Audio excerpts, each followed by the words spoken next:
কতখানি ঝুঁকিতে দেশ ছিল, এবং এই যে কিছুদিন পরপরই একটা ঝুঁকিপূর্ণ অবস্থার সৃষ্টি হয়, এবং হাব এবং রুবেলার ক্ষেত্রে সেটি হচ্ছে, এবং সংক্রমণের হারটা খুবই কিন্তু বিপজ্জনক। মানে একজন থেকে 12-14 জন সংক্রমিত, 18 জন পর্যন্ত হচ্ছে। মানে এটা তো আরও বিপজ্জনক। এই জন্য যাতে চিকিৎসাকালীন সময়ে তাকে আলাদা করে রাখা যায়, এই ব্যাপারে স্বাস্থ্য সংস্থা, আমাদের স্বাস্থ্য বিভাগ, আমাদের স্বাস্থ্য মন্ত্রণালয়, জনপ্রতিনিধি, সরকারি কর্মকর্তা সবাই কিন্তু কাজে নেমেছেন, এবং আমরাও নেমেছি।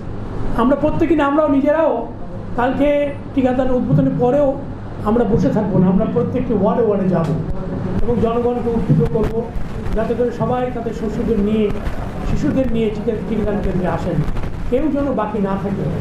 যদিও খুলনা সিটি কর্পোরেশনে আমাদের বলেছেন যে 100% অ্যাচিভমেন্ট আগে প্রোগ্রামে ছিল, এবারও যাতে 100% অ্যাচিভমেন্ট হয় সেই জন্য আমাদের সর্বশক্তি নিয়োগ করে আমাদের সমস্ত সাপোর্ট দিয়ে আমরা এই ক্যাম্পেইনকে জোরদার করব এবং টিকাদান কর্মসূচি আমরা সফল করব।